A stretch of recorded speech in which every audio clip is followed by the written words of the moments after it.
So today I thought it might be fun if we looked at 10 bizarre things we used to do in Ireland but we don't do anymore. This video was actually chosen by the lovely humans over at my Patreon. They got to pick between two videos and this is the one they chose, so this is what we're doing. There are of course Irish people who never did these things or who still do these things.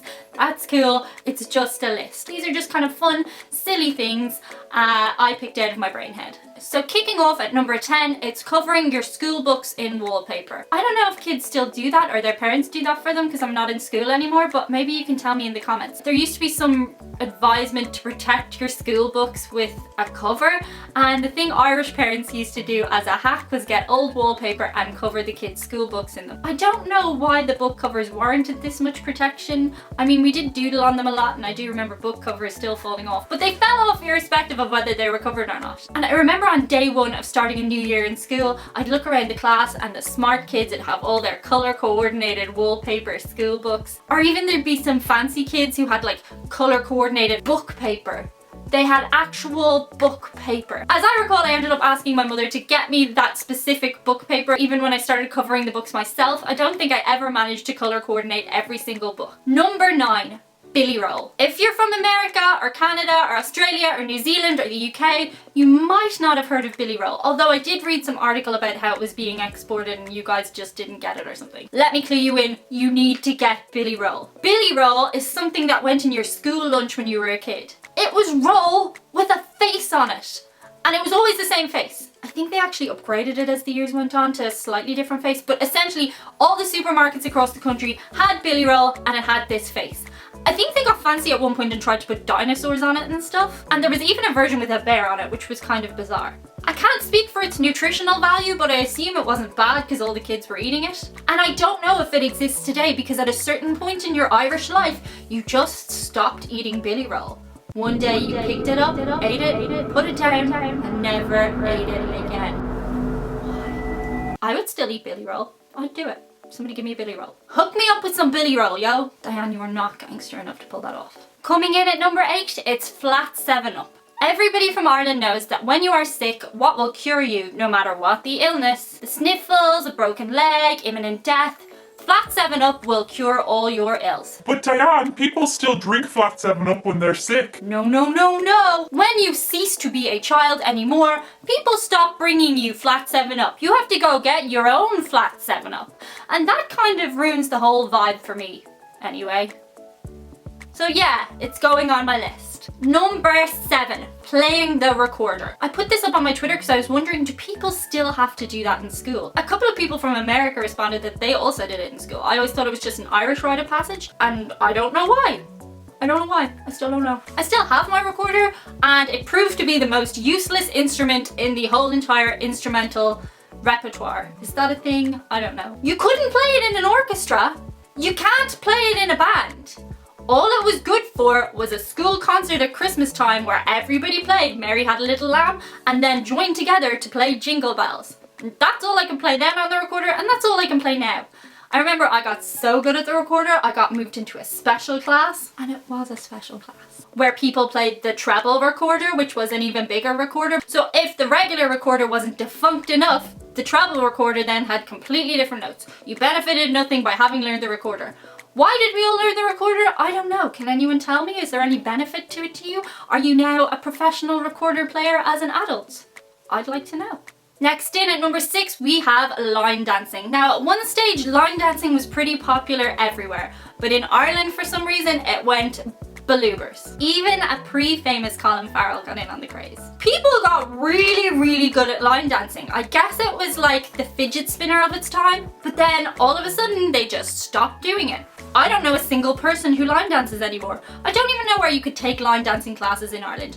I'm sure they're out there, I just don't know where. And if it's your thing, I'm really sorry, but it's not really a cool thing to do anymore. But you know, you do you, enjoy your line dancing. Hitting our middle ground, it's winning the Eurovision. We used to always win the Eurovision, and we could not afford to win the Eurovision. I'm gonna guess you guys know what the Eurovision is at this stage, but if you don't, it's a singing contest where countries from Europe, and apparently now some not from Europe, all put a song on the television for one night and they compete to see who has the best song. and production and blah blah. And when the voting system was pure, Ireland was really good at winning this. It got a lot more political as the years went by, and also the voting went out to the public, whereas it used to go to an adjudicated panel. But I don't know, maybe that's actually the fairer way, to be fair. Let me know what you think in the comments. And we started sending terrible entries so that we wouldn't have to host it because we couldn't afford to host it anymore. But now I think we're kind of at a point where we wouldn't mind hosting it. We're kind of in a position we could have people come over and we can't win it no more. Even with a really good song. That's sad. Number 4, it's drinking fat frogs. These still exist because I found one in a pub a couple of months ago, but it's certainly not as prevalent as it was when I first started drinking, when I was 9. Now that's a joke, kind of.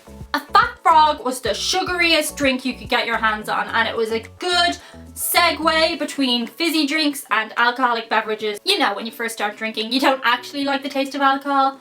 Well, maybe some people do, but I didn't. You'd get 3 Alka Pops. I think it was traditionally a Blue Wicked, a Smirnoff Ice and a Bacardi Breezer, orange. And you used to put them all together in 2 pint glasses because there'd be enough liquid for 2 pints. And usually I think they were like 2 for a tenner or something like that. Anyway, you'd be hopped up on sugar and drunk and young, and it was mad. But we don't really drink them anymore. I think for most people's first drink now, they just go straight into the hard stuff. Number 3, your grandparents slipping you a coin and telling you that none of your other siblings got one, so you had to be quiet about it. Now, I'm pretty sure grandparents in Ireland still slip their grandchildren money, but I can't imagine it's just a coin. I'd imagine they slip them like a little €5 note or something. Maybe I'm wrong. Maybe your grandparent does give you €1 or 2. And that's sound of them, because that's out of their pension money, so don't knock them. But another reason grandparents stop slipping you a coin is because they've gone to a...